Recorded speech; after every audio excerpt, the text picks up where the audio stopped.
جس کے بارے میں حضرت سلمان فارسی رضی اللہ تعالیٰ عنہ نے یہ بیان کیا کہ حضور نے ہمیں یہ خطبہ ارشاد فرمایا شعبان کے آخری دن، فقال، اور فرمایا یا ایھا الناس، اے لوگو، قد اضلکم شہر عظیم، تم پر ایک عظمتوں والا مہینہ سایہ فگن ہو گیا ہے۔ ذل کہتے ہیں سائے کو، اضلکم تم پر سایہ فگن ہو گیا ہے، ایک بہت عظمتوں والا مہینہ۔ اب دیکھیں یہ وہی ہے بات جو انگریزی کے محاورے میں ہے کہ coming events cast their shadows before, آنے والے واقعات کا ایک سایہ سا پہلے سے پڑ جاتا ہے۔ تو ابھی مہینہ شروع نہیں ہوا رمضان مبارک کا، لیکن وہ آیا چاہتا ہے، تو گویا کہ اس کا ایک سایہ پہلے آ گیا ہے، جس کو حضور فرما رہے ہیں کہ تم پر سایہ کر لیا ہے ایک ایسے مہینے میں کہ جو بہت عظمتوں والا ہے۔ شہر مبارک، وہ مہینہ بہت برکتوں والا ہے۔ شہر فیہ لیلۃ خیر من الف شہر، یہ وہ مہینہ ہے کہ جس میں ایک رات وہ بھی ہے کہ جو 1000 مہینوں سے افضل ہے۔ اور یہ ظاہر بات ہے قرآن مجید کی صورت ہے مکمل، انا انزلناہ فی لیلۃ القدر وما ادراک ما لیلۃ القدر لیلۃ القدر خیر من الف شہر، اس کی طرف اشارہ ہے۔ اب اس کے بعد جو جملہ ہے جعل اللہ صیامہ فریضۃ، اللہ نے اس مہینے کا روزہ رکھنا فرض قرار دے دیا ہے۔ وہ قیام لیلہ، ایک تو قیام اللیل کے لفظ پر غور کیجیے، اور اس کی راتوں کے دوران کھڑے رہنے کو تطوعاً آزاد مرضی پر چھوڑ دیا ہے۔ کتب علیکم الصیام کما کتب علی الذین من قبلکم لعلکم تتقون، تاکہ تمہارے اندر تقوی پیدا ہو جائے۔ اب یہ ہے حکمت صوم کی پہلی آیت۔ تقوی کسے کہتے ہیں؟ بچنا۔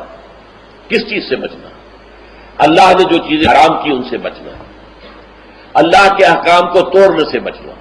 جب رمضان کا مہینہ وہ ہے کہ جس میں قرآن نازل کیا گیا، اب جو شخص بھی اس مہینے کو پائے اس پر لازم ہے کہ اس کے روزے رکھے۔ ہاں، من کان مریضا او علی سفر، جو شخص ہو مریض، بیمار ہو یا سفر پر ہو، فعدۃ من ایام اخر، تو وہ تعداد پوری کر لے دوسرے دنوں میں۔ یرید اللہ بکم اليسر ولا یرید بکم العسر، اللہ تمہارے ساتھ آسانی چاہتا ہے، سختی نہیں چاہتا۔ اچھا، روزے کا اس سے تعلق کیا ہے یہ سمجھ لیجیے۔ دیکھیے، ہمارے گناہوں کا سب سے بڑا سبب ہمارے نفسانی تقاضے ہیں۔ ہم ایک حیوان بھی ہیں اور حیوان سے بڑھ کر بھی کچھ ہے، وہ میں بعد میں عرض کروں گا، لیکن حیوان تو ہے۔ جیسے ہر حیوان کو کچھ خوراک کی ضرورت ہے، ہمیں بھی ضرورت ہے۔ ہر حیوان کو بقائے نسل کا معاملہ جنسی ہے، وہ ہمارا بھی ہے۔ ہر حیوان کو کوئی نہ کوئی سر چھپانے کی جگہ چاہیے، کوئی گھونسلہ ہو، کوئی کھو ہو، کوئی بل ہو، کچھ بھی ہو، اس کو چاہیے آتے۔ اسی طریقے سے ہمارے سارے تقاضے ہیں۔ حیوانات کو بھی آرام چاہیے، ہمیں بھی آرام چاہیے۔ یہ حیوانی تقاضے جو ہیں، جن کو ہم کہیں گے اینیمل انسٹنکٹس، ہمارے وجود کے اندر ہیں یہ، اور ان کا تقاضا ہمارے اندر سے ابھرتا ہے۔ یہ جو کیفیت انسان کی ہے، اس کے لیے ایک مشق جو ہے وہ روزہ فراہم کرتا ہے۔ روزے کے آپ نے 12، 13، 14 گھنٹے کا بھی روزہ ہوتا ہے، بعض جگہوں پر 16، 17 گھنٹے کا روزہ ہوتا ہے۔ اس عرصے میں آپ اپنے نفس کو حلال چیزوں سے بھی روکے رکھتے ہیں۔ اس منہ گھوڑے کو، منہ گھوڑے کو جو ہے آپ اس کی لگام کس کر رکھتے ہیں کہ حلال بھی نہیں کھانے دے رہے۔ یہ پابندیاں نفس کے اوپر لگانا، یہ ایک مشق ہے، یہ ایک ریاضت ہے۔ اس ریاضت کا حاصل یہ ہونا چاہیے کہ انسان بقیہ 11 مہینوں میں اپنے آپ کو حرام سے تو بچائے نا۔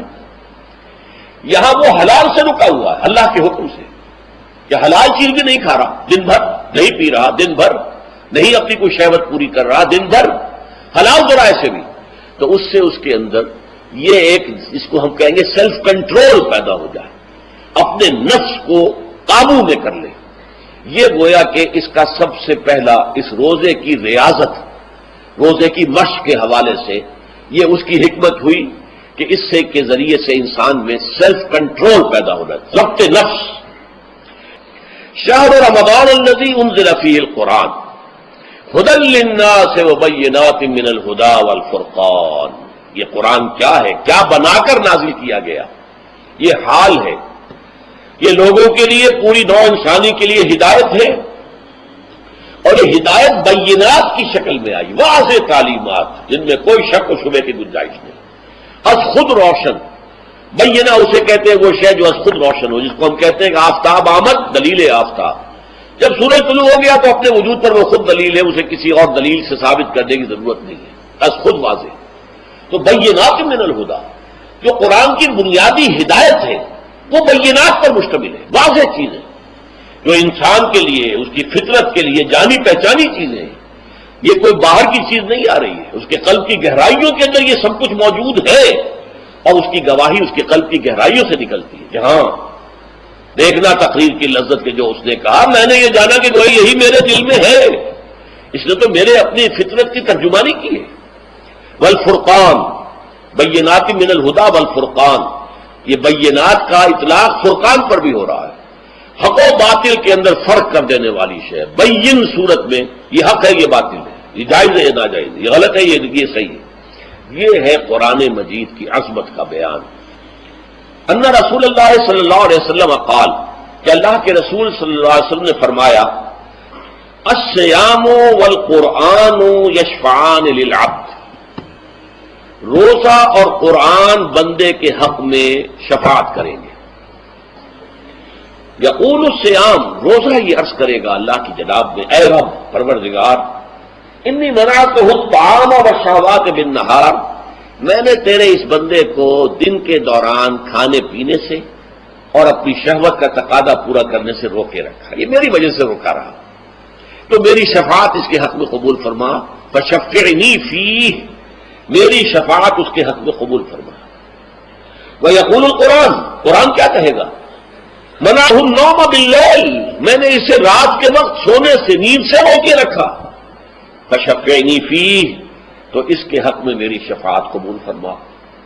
حضور فرماتے ہیں فیشفعان، ان دونوں کی شفاعت قبول کی جائے گی۔ یہ ہے قیام اللیل۔ کہا یہ میرے لیے، الا الصوم فانہ لی، یہ میرے لیے، وانا اجزی بہ یا اجزا بہ، میں خود ہی اس کا بدلہ دوں گا یا خود ہی اس کی جزا ہوں، خود ہی اس کی جزا ہوں۔ اللہ کہ اس بندے کا تعلق میرے ساتھ ایسا قائم ہو جائے گا کہ گویا کہ اسے میں مل گیا، اور میرا یہ مل جانا ہی در حقیقت انسانیت کی معراج ہے۔ اور دعا کے بارے میں جان لیجئے کہ حضور نے فرمایا، الدعاء مخ العبادہ، دعا جو ہے عبادت کا اصل جوہر ہے، لب لباب ہے، اور یہ بھی کہا